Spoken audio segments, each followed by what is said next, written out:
Pressure sores, also known as decubitus ulcers or decubiti, is a fairly common problem in skilled nursing facilities. The challenge for nursing homes is to prevent a decubitus ulcer or a pressure sore when a resident doesn't have one, or if a resident is admitted with one, to minimize that, to treat that, and hopefully get that to clinically improve rather than to deteriorate. There are any number of things that a nursing facility can do, starting with having appropriate wound care. But even if somebody doesn't, let's say a resident doesn't have pressure sore on admission, but because people are prone, particularly people that are in bed for a long period of time or sedentary, are prone to pressure sores wherever there's a bony prominence. For example, the sacral area, the heels, or the elbows. When there's pressure applied, just as would happen when somebody's lying in bed, over time that impairs circulation, leads to skin breakdown, and then there are 4 stages of pressure sores ranging from stage 1 to stage 4, stage 4 being the most serious and potentially deadly, because oftentimes you can actually see bone. I mean, the skin is eroded and the tissue is necrotic or dead. So pressure sores or decubitus ulcers are a serious problem.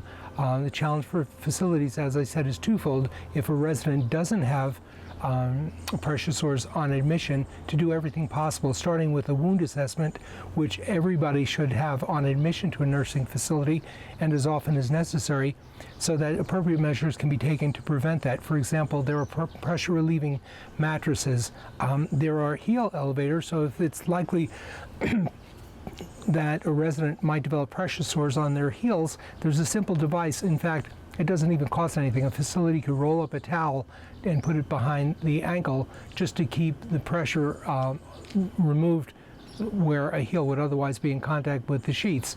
So there are any number of things that can be done prophylactically to prevent pressure sores.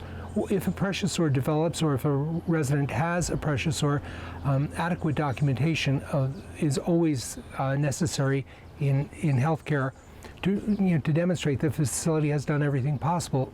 So I had a case a number of years ago when I was still representing the Centers for Medicare and Medicaid Services, and this was a tragic case. It was a 56-year-old lady who would normally be too young to be in a nursing facility, but she had fallen. She lived independently, and she fell in her home, which resulted in a fracture of her distal tibia. The tibia is the bone between the knee and the foot, the bone in the front of the body, and she had a relatively easy surgical procedure called an open reduction and internal fixation. And because of that particular surgical procedure, she needed to avoid weight bearing for 6 weeks. So she was admitted to a skilled nursing facility for short-term rehab for that 6-week period to avoid weight bearing. And when she was discharged from the hospital, the surgeon wrote an order for a follow-up visit in 11 days. The resident was admitted to a nursing home, and somehow the nursing home missed that visit. The resident had an adult daughter who kept complaining, "My mother's in pain, my mother's in pain." It was on the 22nd day that the nursing facility realized, oops, we forgot to send this resident, to the surgeon for the follow-up visit. So they sent her out on the 21st or 22nd day after admission.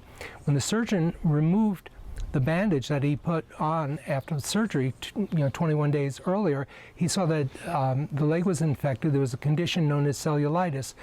He had the resident sent to a hospital that day, where another surgeon did a debridement, which is removing all the dead skin, and that physician put the resident on IV Cipro, which is a major antibiotic, and sent the resident back to the nursing home.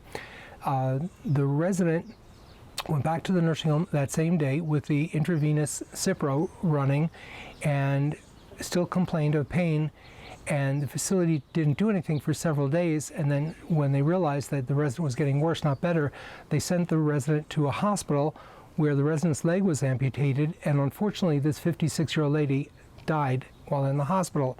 So here's a 56-year-old woman who falls, has a fractured tibia with a relatively uncomplicated minor orthopedic procedure, the open reduction and internal fixation, goes to a nursing home for what should have been no more than 6 weeks to avoid weight bearing, and she loses her leg and her life.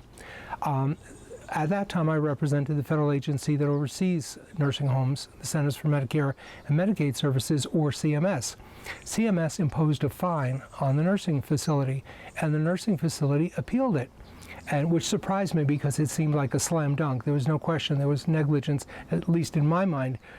As I said to the attorney at the time who represented the nursing home, I said, "What am I missing? This is a slam dunk." And he said, "Well, Alan, there's going to be a wrongful death action, so we have to fight this." And I said, "Well, fine." So we had a full-blown evidentiary hearing in front of a federal administrative law judge. The argument that I made on behalf of the government was that this resident did not get the care that she deserved. She did not get care consistent with the federal regulations governing nursing homes. There should have been monitoring of the wound, and there wasn't. The facility argued that we did in fact monitor the wound. And I said, "Well, where's the documentation?" My argument in that case, which is something every physician and every nurse knows, there's an old axiom: if it's not documented, it's not done. And the facility could provide no documentation that there was appropriate monitoring. So here's a case, and you asked me about pressure sores, and while this wasn't a pressure sore, it was a surgical wound that wasn't treated properly, and as a result, the resident died. It's unfortunate. So getting back to what nursing homes should be doing is everything that's appropriate clinically to prevent or to mitigate a pressure sore or a surgical wound. And as I always advise facilities, document, document, document. I mean, if you do something, and not just for legal reasons, which is significant, but it's important to document that every clinician, whether it's a nurse, nurse aide, physical therapist, occupational therapist, or physician, everyone that interfaces with a resident or should document what the basis was and what the outcome and their assessment and their thoughts. That way, members of the healthcare team know what each other is doing. There was a yawning chasm, if you will, of documentation. In fact, there was, in that particular case, there was a sheet where nurse aides could check off that they inspected the foot, and that wasn't even checked off. I argue that there should have been documentation every shift, if not every day, and it would have been very easy to document such clinical things, and every nurse would know this, something called capillary refill, where you press down on a nail bed and you see if the nail pinks up. To check a pedal pulse, which is the pulse near the ankle. So there are any number of clinical parameters that every RN and even LPN would know about, but there was no documentation that capillary refill was checked, pedal pulses were checked, and other indications. And the sad thing is this resident was complaining throughout her admission, and she, as I said, she lost her leg and lost her life. So again, it's essential that nursing facilities do everything possible to prevent skin breakdown, which results in pressure sores or decubitus ulcer.